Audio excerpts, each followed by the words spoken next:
Hello Philippines and hello world! Kamusta po kayong lahat? At welcome dito sa ating channel Bawat Buhay May Kwento. Maraming salamat po sa inyong pagdalaw upang pakinggan itong napakagandang kwentong pag-ibig na aking ihahatid sa inyo ngayon. Mga kaibigan, bago po tayo magpatuloy ay isang announcement po muna ang aking ihahatid sa lahat po ng aking masugid na taga-subaybay. Malapit na po natin ma-reach ang 50 subs, kaya magbabalik po ako ng pasasalamat sa inyo. Kapag narating na po natin ang 50,000 subscribers, pipili po ako ng 5 katao bawat upload na makakatanggap ng 50 pesos GCash or load. 50 naman katao ang makakatanggap ng tag 10 pesos na load. At uulitin ko lamang na mag-uumpisa lamang ang palaro na ito kapag narating na natin or nakamit na natin ang 50,000 subscribers. Sa ngayon, mag-enjoy lang muna tayo dito sa kwento nila Leonardo at Brooke na tiyak na magpapasabik sa inyo kung ano at sino itong si Leonardo sa buhay ng dalaga. Si President Leonard ay isang simpleng tao, may-ari ng kumpanyang pinagtatrabahuan ni Brooke. Si Brooke naman ay isang masayahing activity relations officer ng kumpanya na iyon. Isang araw, habang masayang hino-host ng dalaga ang isang activity, ay hindi nito namalayan na merong dalawang mga masisingkit na matang nagmamatsyag sa kanyang bawat galaw. I hope you don't mind if I say that I love you. Okay everyone, sino po ang gusto ng maiinom?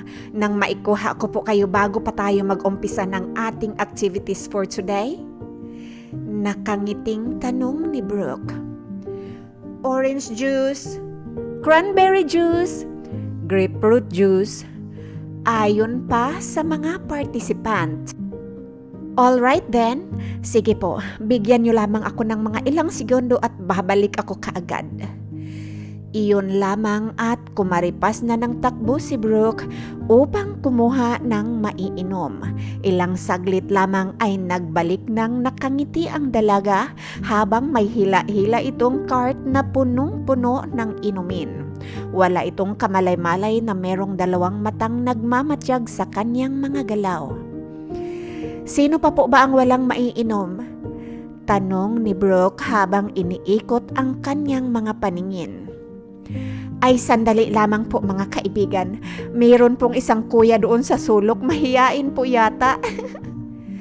At nagmamadali itong lumapit doon sa isang lalaking tahimik na nakaupo sa isang sulok. Hi sir, you want some drinks? Masayang alok ng dalaga. No thanks. Maiksing tugon ng lalaki.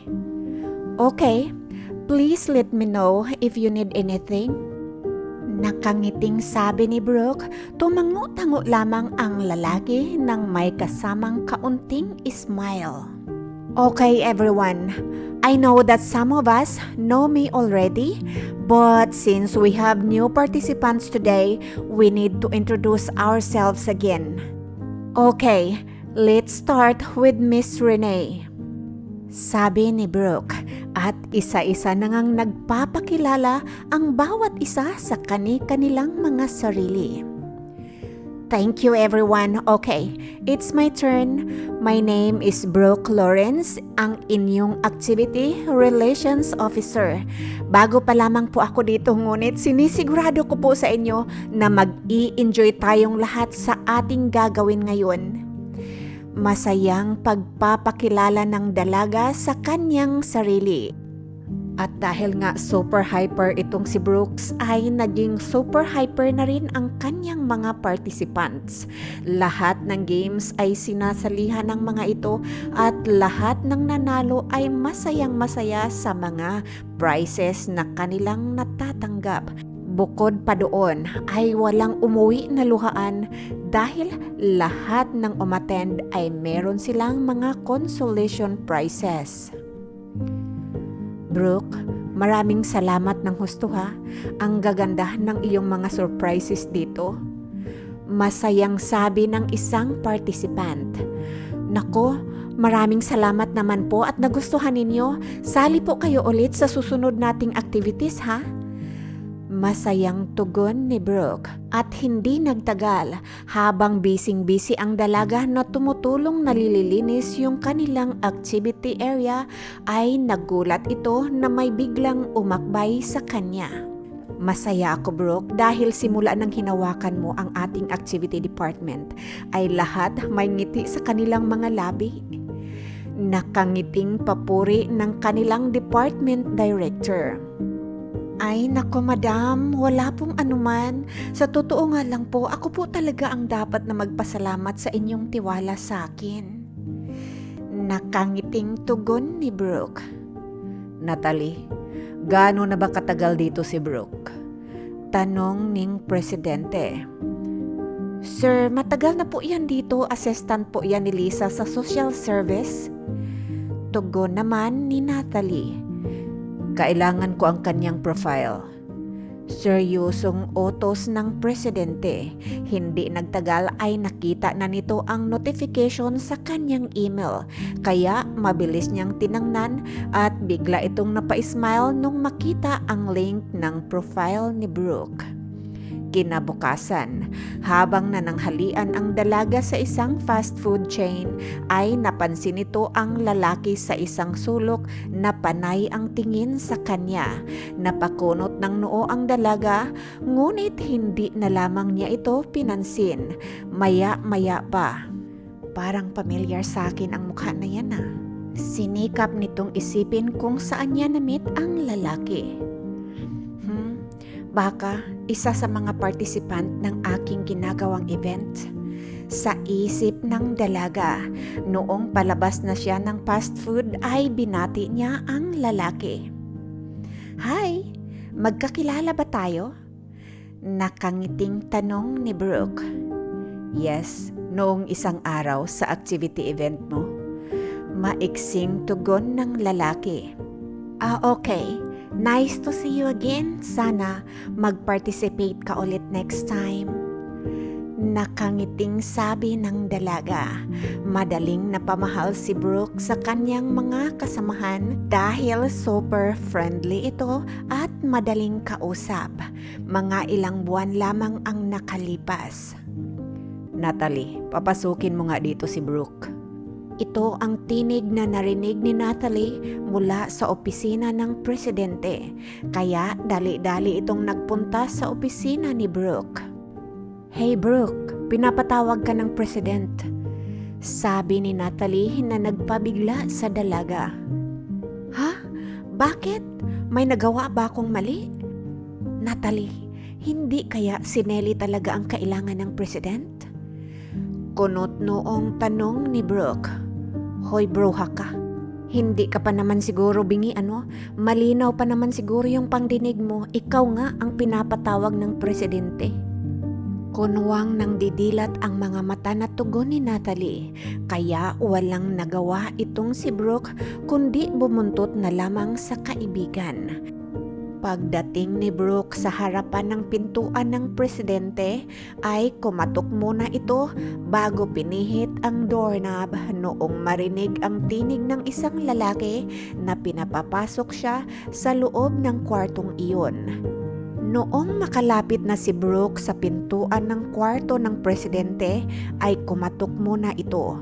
Maya-maya pa ay dahan-dahan itong pinihit ang doorknob noong marinig niya ang tinig ng isang lalaking nag-aanyayang papasok sa kwartong iyon. Napaatras ang dalaga sa gulat dahil sa kanyang nakita. Hindi niya akalain na ang lalaking nakaupo sa sulok noon sa kanyang event ay ito pala ang nakaupo sa president chair. Ikaw? Gulat na tanong ng dalaga. My gosh, ano ba itong pinasok ko? Bakit kasi napakasimple niya, mabuti na lamang at naging friendly ako sa kanya? Bulong ng dalaga sa kanyang isipan habang titig na titig ito sa mukha ng presidente. Maupo ka. Nakangiting pag-anyaya ng lalaking kaharap. Mr. President, pasensya na po talaga kayo na tinawag ko po kayong kuya noong nauna ko po kayong nakita. Noong nakaupo po kayo doon sa sulok. Hiyang-hiya na paumanhin ng dalaga. Taga saan ka? Diretsong tanong ni Leonardo. Taga Orlando po. Tugon ni Brooke. Napansin ko, napakataas ng iyong energy at napakasayahin mong tao. Siguro, napakasaya rin ng iyong pamilya, ano? Pasensya ka na sa aking katanungan ha, mukhang personal yata. Okay lang po, wala naman pong ano yan. Proud naman po sa akin ang aking mama at very supportive, ganun po kasaya ang aking ina. Nakangiting tugon ng dalaga. Masaya ka ba sa iyong posisyon? Tanong ni Leonardo. Ay opo, sobrang saya po. Nagpapasalamat din ako at nabigyan ako ng pagkakataon na mahawakan itong activity department. Masayang tugon ng dalaga. Tumango-tango lamang si Leonardo sa tugon na iyon ni Brooke. Okay, salamat sa oras mo, pwede ka nang lumabas. Sabi ni Leonardo, dahilan upang lalong magtaka ang dalaga, ngunit hindi na lamang ito nagpahalata. Thank you, sir. Sabi ng dalaga sabay yuko, tanda ng paggalang bago ito lumabas. At napansin naman kaagad ni Natalie ang kaibigan na para itong lantang gulay. Hoy, bakit? Anong nangyari? Para kang nawawala ng ulirat dyan ah. Nagtatakang tanong ni Natalie. Yun lang, tinawag niya ako para lang tanungin kung taga saan ako at kung nagustuhan ko ang aking trabaho. Kaloka? Nagtatakang sabi ni Brooke. Alam mo girl, nagtanong yan si President noong nakaraang buwan kung sino ka. Akala niya ay bago ka lang dito dahil iyon yata ang unang pagkakataon na nakita ka niya. Natatawang sabi ni Natalie. Mga ilang araw pa ang nakalipas ay nagtaka ang dalaga noong may makita itong bouquet of flower at paper bag na nakapatong sa kanyang lamisa. Kunot noong nilapitan ng dalaga ang mga ito at nakita na merong card na nakapatong sa bulaklak. Sana magustuhan mo ang lunchbox na ito, para talaga sa'yo yan at ako mismo ang nagluto. Ayon pa sa nakasulat, napakunot muli ang noo ng dalaga. Wala naman kasi siyang alam na pwedeng magbigay sa kanya ng bulaklak at lunchbox. Sino kaya ang naglagay dito? Baka nagkamali lang talaga ang nag-deliver. Hindi yata sa akin ito at wala naman akong pangalan na nakalagay dito. Kausap ng dalaga sa kanyang sarili. Binitbit niya ang mga ito at dinala pabalik doon sa front desk. Nakangiti naman ang front desk sa dalaga. Para talaga sa'yo yan, Brooke. Sabi kasi nung nagdala, para daw yan kay Brooke Lauren. Diba, ikaw lang naman ang Brooke Lauren dito, kaya nilagay ko na yan sa lamisa mo. Sabi ng front desk lady. Sinabi ba kung saan galing? Nagtatakang tanong ng dalaga. Hindi eh. Akala ko nga mangliligaw mo. Magandang lalaki kaya yung nagdala niyan. Nakangiting tugon ng front desk. Sige Mayet, salamat ha. See you around. Paalam ng dalaga. Wala sa sariling naglalakad ito. Nagulat na lamang noong may biglang bumati sa kanya. Good morning. Tinig lalaki. President? Gulat na sambit ng dalaga. Ngunit noong mapansin ito na nakatingin ang presidente sa kanyang mga dala-dala ay napayuko ito. Magandang araw po sa inyo, President. Mauna na po ako. Pagpapaalam ng dalaga sa kanyang amo. At simula sa araw na iyon, araw-araw nang may pagkain at mga bulaklak na nadadatnan si Brooke sa kanyang lamisa. Kaya nakapagdesisyon ito na kausapin na ang front desk. Good morning, Mayet. Sa susunod, huwag mo nang tanggapin ang mga pagkain at mga bulaklak na ito hanggat hindi siya nagpapakilala ha. Mahirap na.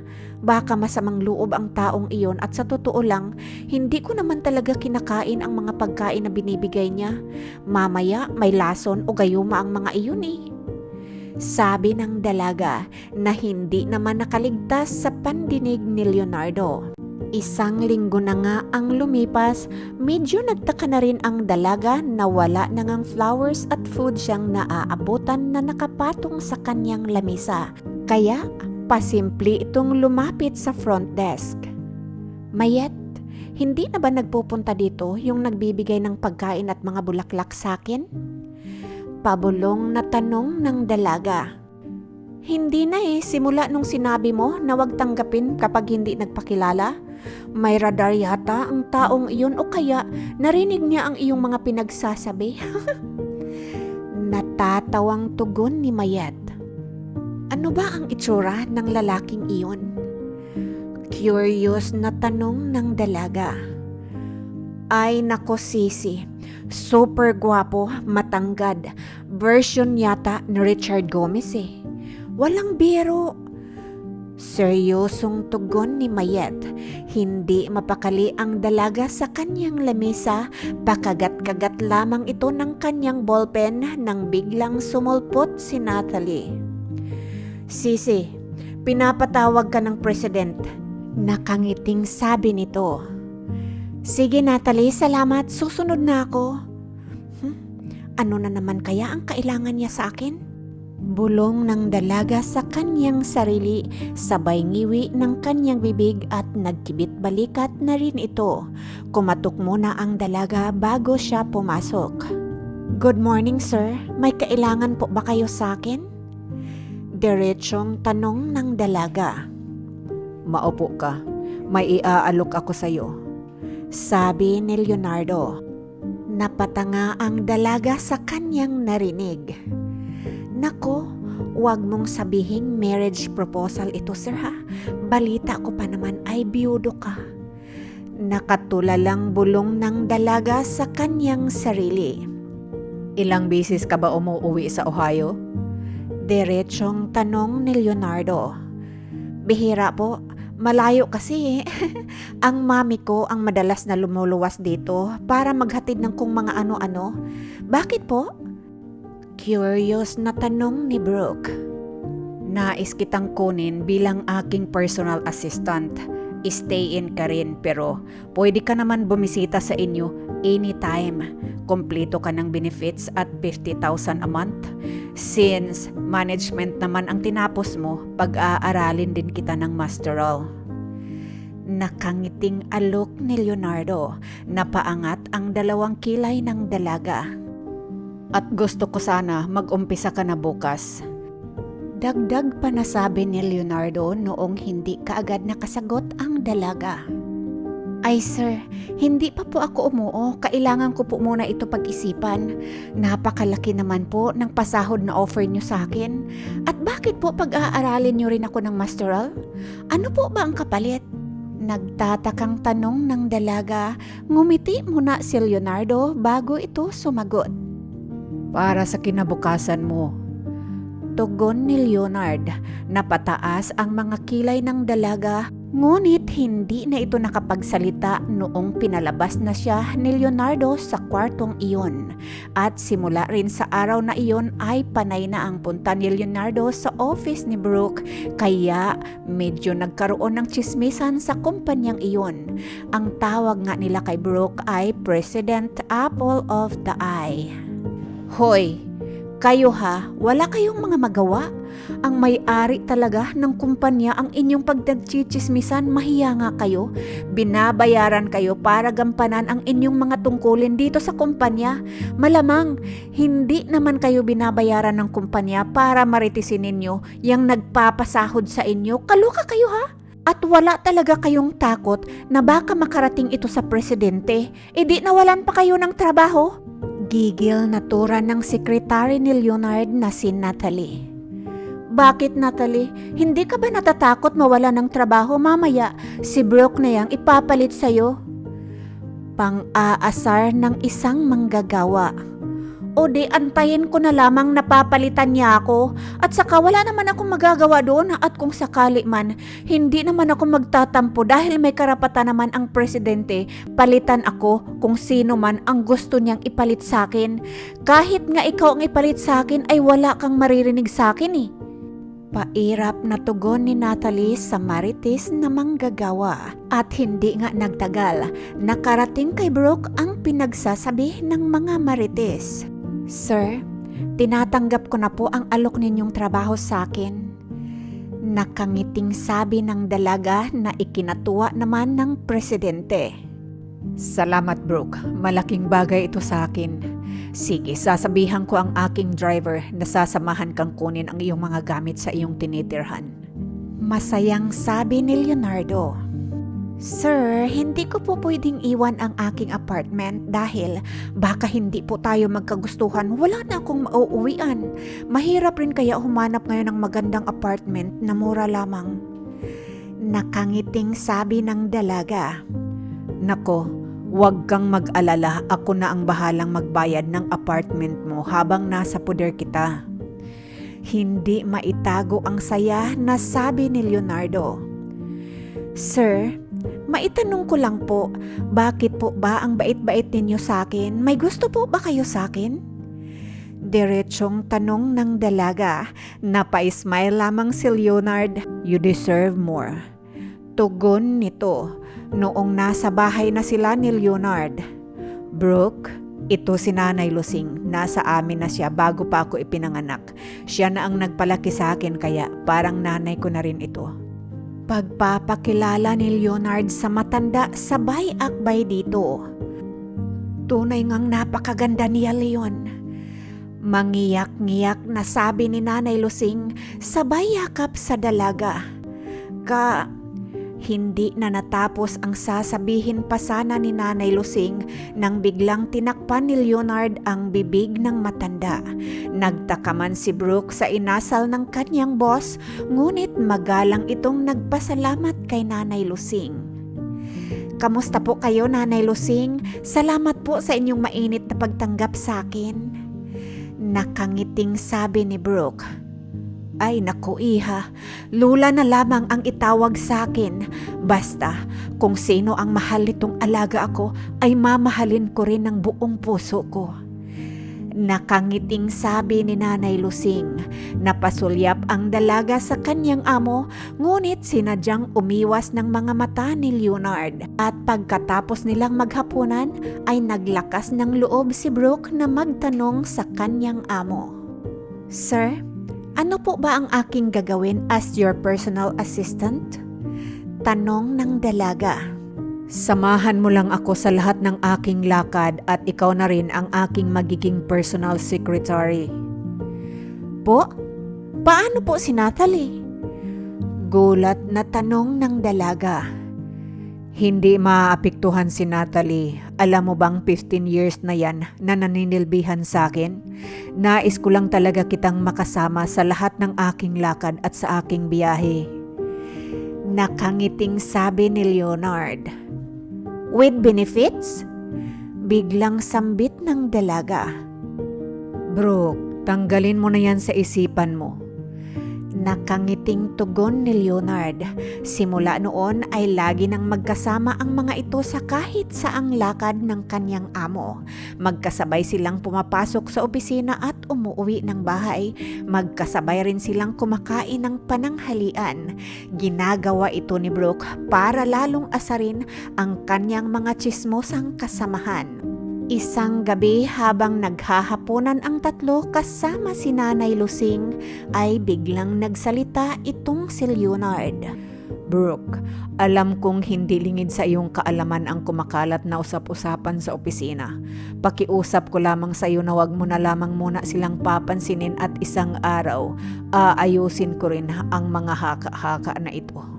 Seryoso ang mukha na lahad ni Leonard. Bakit? Ano ba ang usap-usapan na kumakalat sa opisina? Kunot noo na tanong ni Nanay Lusing. Kasi Lola, sabi nila, President's Apple of the Eyes daw po ako. Parang batang pagsusumbong ni Brooke. Ay nako, hayaan mo ang mga yon, iha. Leon, hindi mo ba pwedeng pagtatanggalin ang mga marites na yon? Inis na tanong ng matanda. Natawa pareho si Brooke at si Leonard. Nanay, parte na ng buhay ang chismis. Hayaan mo, isang araw maaayos ko rin ito. Lola, alam niyo rin po ba ang marites? Natatawang tanong ng dalaga. Ay naku, iha, kahit matanda na ako, ay updated pa rin naman ako sa mga nangyayari sa mundo. Natatawa na ring tugon ng matanda.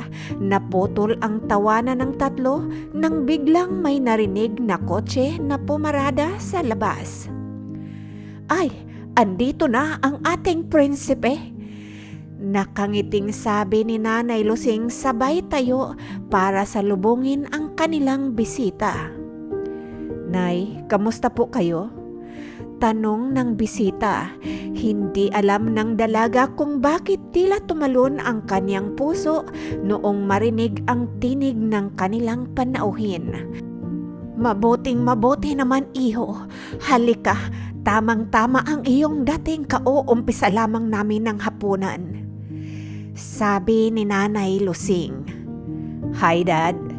Bati ng bisita ngunit nakatingin ang mga mata nito sa dalaga. Iha, si Attorney Liam, si Brooke. Nakangiting pagpapakilala ni Leonardo sa dalawa. Tumayo at ngumiti lamang ang dalaga sabay lahad ng kanyang kamay, tanda ng pakikipagkamay sa binata. Nice meeting you, Brooke. Sabi ni Liam ngunit ngiti lamang ang itinugon ng dalaga. At pagkatapos nilang maghapunan ay hindi na nagtambay pa sa sala ang dalaga at tuluyan na itong pumasok sa kanyang kwarto. Grabe, ang gwapo niya at hindi naman talaga magpapalamang kay Richard Gomez. Ay halati ka nga muna, hindi ba kaya siya yung lalaking nagpapadala sa akin ng pagkain araw-araw noon sa opisina? Pero, tika lang Brooke Lawrence, feeling ka rin paano kaya niya dadalhan ng pagkain kung ngayon ka lamang nakita ng tao? Pero, tumugma kasi siya sa description ni Mayet. Nakatulugan ng dalaga ang pakikipagtalo sa kanyang sarili. Kinabukasan maagang maaga ito nagising at maaga ring nagpunta sa opisina, ngunit laking gulat niya noong maabutan niya ang binata sa opisina mismo ng presidente. Good morning. Nakangiting bati ni Liam. Good morning. Ang aga-aga nyo naman po, sir. Ano po ang aking maipaglilingkod sa inyo? Nako, hindi pa po yata nakaalis ng bahay ang presidente. Kunot noong tugon at tanong ni Brooke sa kanyang bisita. Ngunit laking gulat ng dalaga noong biglang bumukas ang pintuan at iniluwa doon si Leonardo. Mr. President? Gulat na sambit ni Brooke. Good morning. Simula ngayon ay tayong tatlo na ang magtutulungan magpatakbo sa kumpanyang ito. Ngunit ikaw, Brooke, kailangan mo munang paglaanan ng husto ang iyong masteral. Na-enroll na kita sa Uyo University. Nakangiting sabi ni Leonard. Hindi naman kaagad nakakibo ang dalaga dahil sa kanyang narinig mula sa kanilang boss. Wow, maganda talaga yung naisip mo, Dad. Wow, maganda yung naisip mo, Dad. Sagot ni Liam. Sir, hindi ko po akalain na seryoso po pala talaga kayo na pag-aaralin niyo ko. At saka wala naman po kayong sinabi sa akin na isa ako sa magpapatakbo nitong kumpanya ninyo. Nagtataka na sabi ng dalaga noong makabalik ito sa kanyang wisyo. Ngunit simula noon ay naging masayang nagtatrabaho ang tatlo na para bang tunay na magkapamilya. Naging sobrang malapit naman na sina Liam at Brooke dahil ang dalawang ito ang laging inuutusan ng presidente. Isang araw habang nagdi-dinner ang mag-amo kasama ni Nanay Lusing. Brooke, kailan ba ang dalaw mo sa mami mo? Pwede ba kaming sumama ni Nanay Lusing? Tanong ni Leonard. Nako sir, pag may time na lang po o kaya sa graduation na lang, paluluwasin ko na lamang po siya dito. Nakangiting tugon ni Brooke. Iha, alam ba ng mami mo kung sino ang iyong pinaglilingkuran? Tanong ni Nanay Lusing. Lola, alam po ni mami na nasa Jefferson Company po ako nagwa-work. Tugon ng dalaga. Oh, anong sabi niya? Curious na tanong ni Nanay Lusing. Wala naman po, may tiwala naman po sa akin ang mami ko. Gusto kong makilala ang mami mo bago ang iyong graduation. Seryosong tura ni Leonard habang titingin-tingin lamang si Nanay Lusing. Ibakante natin ang next week para may time tayo doon sa inyo. Sabi ng presidente na nagpakaba ng husto sa dalaga. President, pwede niyo po bang sabihin sa akin kung bakit atat kayo na makilala ang mami ko? Namilog ang mga mata ni Nanay Lusing sa tanong na iyon ng dalaga at bigla namang napayuko si Leonardo. Anak, malalaman mo rin kung ano ang magiging sadya namin doon ha. Napakunot noo ang dalaga ngunit tango na lamang ang itinugon sa sabi ng matanda. Dumating na nga ang araw ng pagdalaw ni Nanay Lusing at Leonardo sa bahay ng mami ni Brooke. Hindi rin kaagad nakapagsalita si Lucille noong pagbuksan ang kanyang anak dahil sa gulat noong makita ang mga kasamahan nito. Mom, kasama ko po ang aking boss, si President Leonardo, at ito naman po si Lola Lusing, kanyang yaya po. Pagpapakilala ni Brooke ng kanyang mga kasamahan sa kanyang ina. Iha, kamusta ka na? Naiyak na pagbati ni Nanay Lusing. Nagtataka man si Brooke kung bakit umiyak si Nanay Lusing, ngunit hindi muna ito umimik. Lucille, naiyak na rin na sabi ni Leonard, sabay yakap sa ina ng dalaga. Walang salita na namutawi sa labi ni Lucille bagkus ay napahagulgol na lamang ito ng iyak. Sandali nga po, ano nga po ba talaga ang nangyayari dito? Naiiyak na rin na tanong ng dalaga. Maya-maya pa'y humakbang si Leonard palapit sa dalaga at sa kauna-unahang pagkakataon ni yakap niya ito ng pagkahigpit-higpit. I'm sorry, sabi ni Leonard. Ano po ba ang nangyayari dito? Pwede po bang ipaliwanag niyo sa akin bago ako atakihin ang puso dito? Garalgal na ang tinig ng dalaga. Iha, si Leonardo ang iyong ama, sabi ni Nanay Lusing. Mom, President, please ipaliwanag niyo po ito sa akin. Tuluyan nang umiyak ang dalaga dahilan upang makabalik sa wisyo ang ina nito. Anak, Iha, noong makita kita sa unang pagkakataon, nakita ko na ang mami mo sa iyo. At habang tinititigan kita ay narealize ko na sobrang magkamukhang kamukha kayo ng mami mo. Pag uwi ko, sinabi ko kaagad kay Nanay Lusing na may anak ako. Noong una nga, sabi niya sa akin na maaari ngang may anak si Lucille. Ngunit paano raw ako makakasiguro na ako ang ama mo? Kaya hiningi ko kay Natalie ang iyong profile. Pinalakad ko rin kay Liam na puntahan ang address na nakalagay sa iyong profile at mabilis naman niyang natuntun at napag-alaman nga niyang hindi naman nag-asawa ang mami mo. Kaya pinadi-DNA kita upang mapatunayan kung tama nga ang aking hinala na ako ang iyong ama. Sobrang saya ko noong malaman kong anak nga kita, kaya inalok kita na mag-aral at magiging personal secretary ko dahil nais ko talaga anak na makasama ka. Pagtatapat ni Leonardo. Mami, baling ni Brooke sa kanyang ina. Anak, patawarin mo ko. Iyon lamang ang nasabi ni Lucille. So, ibig po bang sabihin, magkapatid kami ni Liam? Nope, hindi tayo blood related. Nagulat si Brooke noong marinig niya ang pamilyar na tinig kaya lumingon siya kung saan nanggagaling ang boses ng isang lalaki. Ano ito? Pinagloloko niyo ba ako? Umiiyak na sabi ng dalaga. Hindi ka namin niloloko. Hindi lang talaga namin alam kung paano kaagad sasabihin sa iyo ang totoo. Si Liam na ang sumagot. Anak, noong sabihin mo sa akin na sa Jefferson Company ka nagtatrabaho, kinakabahan na ako noon. Kaso lang, wala naman akong magawa dahil tadhana na nga ang nagdala sa iyo doon sa iyong ama. Natakot din naman akong sabihin sa iyo ang katotohanan kaya hinayaan ko na lamang na ang tadhana na ang magbulgar ng lahat ng ito. Umiiyak na sabi ni Lucille. So paano po kayo nagkalayo at ano po ang dahilan? Nalaman kasi ni tatay na ang tatay pala ng daddy mo ay siya ang dating kasintahan ng nanay ko.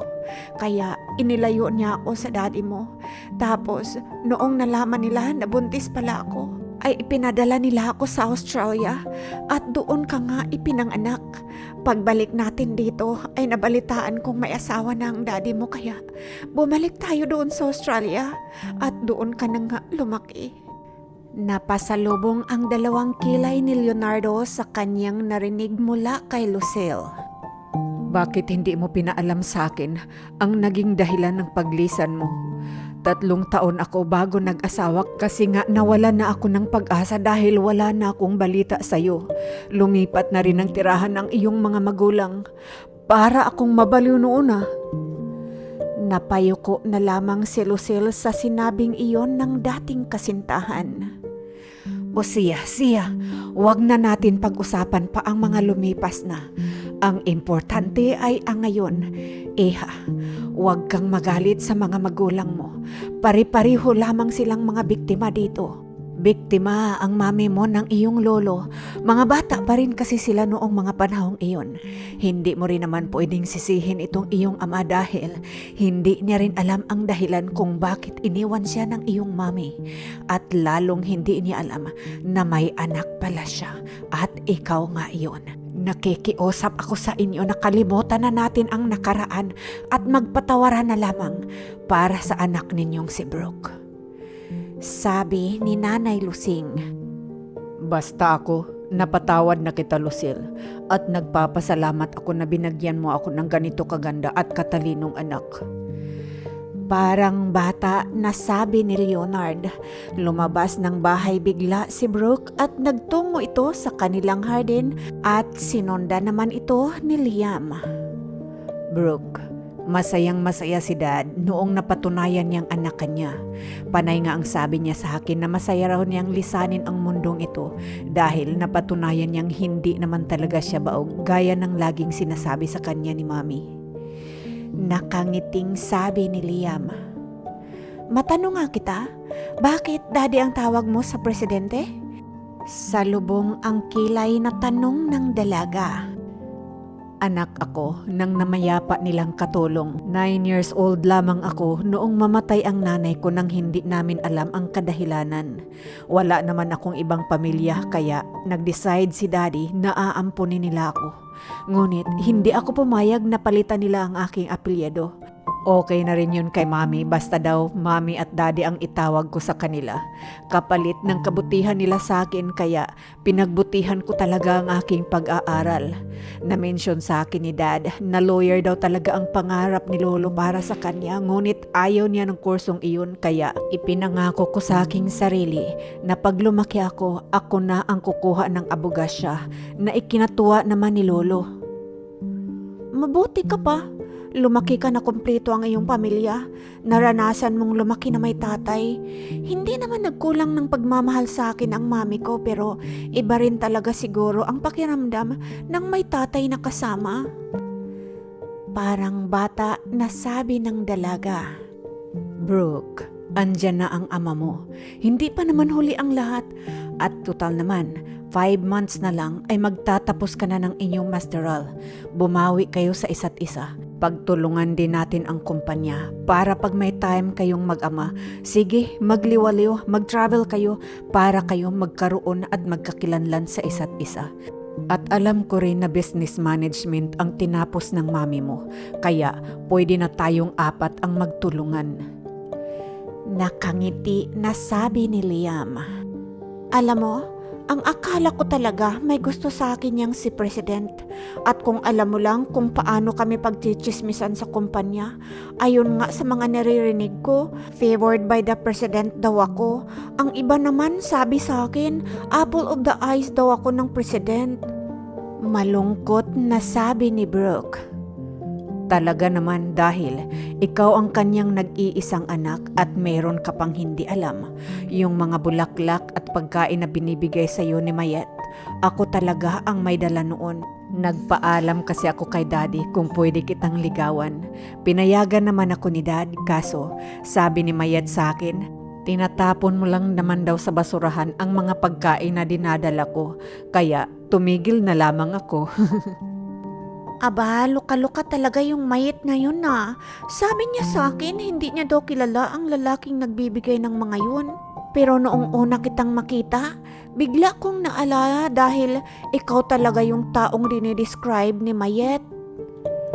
Parang batang sabi ni Brooke. Maya-maya pa'y napansin na ng dalawa ang paglabas ng mga magulang ng dalaga na magkaakbay na kasama si Nanay Lusing. Anak, patawarin mo ko. Hindi naman ako nagsinungaling sa'yo, hindi lang talaga natin na pag-uusapan. Nahihiyang sabi ni Lucille, parang natunaw naman kaagad ang puso ng dalaga kaya tumayo ito para yakapin ang kanyang ina. It's okay, Mami. Sabi nga ni Nanay Lusing na pari-pariho lang naman tayong biktima dito. Tugon ng dalaga sabay halik sa pisngi ng kanyang inang si Lucille. Aba, ako ba ay walang yakap at halik? 25 years kaya na hindi ko naranasan ang mga yakap at halik na yan ng aking prinsesa. Kunwang pagtatampo na sabi ni Leonardo, kaya inalalaya ni Liam ang dalaga na lumapit ito sa kanyang ama. I love you so much, anak. Bigyan mo lang ako ng pagkakataon makabawi sa inyo ng mami mo. Lalong-lalo na sa iyo. Maluha-luhang sabi ni Leonard habang yakap-yakap ng mahigpit ang kanyang nag-iisang anak. At hindi na rin nag-aksaya ng panahon si Leonardo. Pinahakot niya kaagad ang mga gamit ng kanyang mag-ina papunta sa kanilang tahanan. Ipaano itong bahay namin? Kailangan ko pa gawan ng paraan na mabinta ito. Sabi ni Lucille. Hindi na. Ibigay niyo na yan kay Karing. Si Karing ay loyal na tagapagsilbi ni Lucille mula noong bata pa lamang ito. At dahil mabait rin naman itong si Karing kay Leonardo noong magkasintahan pa lamang sila ni Lucille, kaya naisip ni Leonardo na ibigay na lamang ang bahay na ito sa kanilang loyal na tagapagsilbi bilang pasasalamat ng taos-puso na pag-aalaga sa kanyang mag-ina. Masayang magkasama ang pamilya sa isang bahay kasama si Nanay Lusing. Paminsan-minsan rin ay dumadalaw doon si Liam. Matagal na kasing namayapa rin ang mga lolo't lula ni Brooke both sides. At noong dumating na ang graduation ng dalaga. Anak, ito na ang araw na pinangako ko sa iyo na aayusin ko ang tingin ng mga tao doon sa kumpanya. Kaya magpahanda tayo ng isang pagtitipon for all employees. Seryosong sabi ni Leonard. Hey, tsikahan mo naman ako. Hindi ba doon ka naman nakatira sa bahay ng President? Ano bang meron sa Friday? Bakit meron tayong importanteng pagtitipon?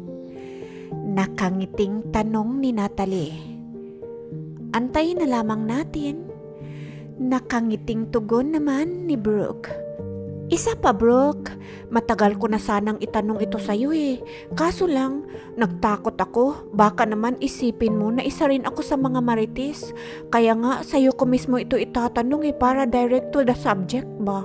Nag-aalalang sabi ni Natalie. O ano naman yung itatanong mo, Miss Marites? Natatawang tanong ni Brooke.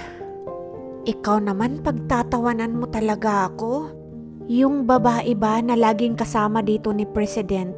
Hindi ko lang alam ha kung namamalikmata talaga ako, pero kahit saang anggulo ko siya tingnan ay kamukhang kamukha mo talaga. Seryoso si Natalie na nagtatanong. Sige, total naman naging mabait ka sa akin kaya sasabihin ko sa iyo ang totoo, pero wag mong ipagsabi sa iba ha. Pag nalaman kong pinagsabi mo, tanggal ka talaga sa trabaho mo simula sa Monday. Natatawang sabi ni Brooke. Promise, walang lalabas na kahit na anong secret dito sa aking mga labi. Pangako ni Natalie. Mami ko yung laging kasama ni President. Naka-smile na tugon ng dalaga. Napanganga si Natalie.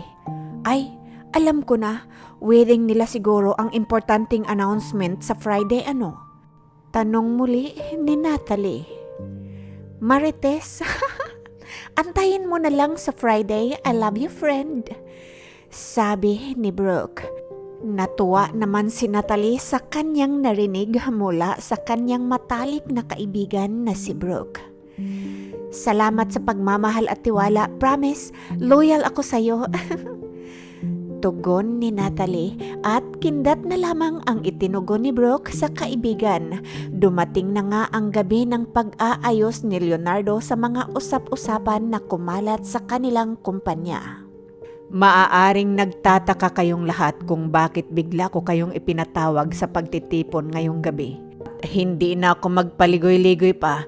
Nais kong ipaalam sa inyong lahat na natagpuan ko na ang aking anak na babae. At kailan niya lang din nalaman na ako pala ang kanyang ama. Nagpasalamat ako sa tadhana dahil dinala siya dito sa akin. Unang kita ko pa lamang sa kanya ay naramdaman ko na ang tawag at lukso ng dugo. Nakita ko sa kanya ang anyo ng kanyang ina na aking kasintahan. Hindi lingid sa aming kaalaman na tinatawag ninyo siyang favored by the President at the President Apple of the Eye. Nagulat at nanglaki ang mga mata ng mga Marites at nagbulong-bulungan ito sa kanilang narinig. Tama kayong lahat. Talaga, siya ang aking apple of the eyes dahil siya ang aking nag-iisang anak na babae at kailangan kong gampanan ang aking tungkulin sa kanya. Sabi ni Leonardo sabay tungo sa kinaroroonan ng kanyang mag-ina habang nakasunod naman sa kanya ang malaking ilaw. Ito ang aking asawa si Lucille at ito naman ang aming nag-iisang anak, si Brooke Lawrence na magiging Brooke Lawrence Jefferson na ngayon.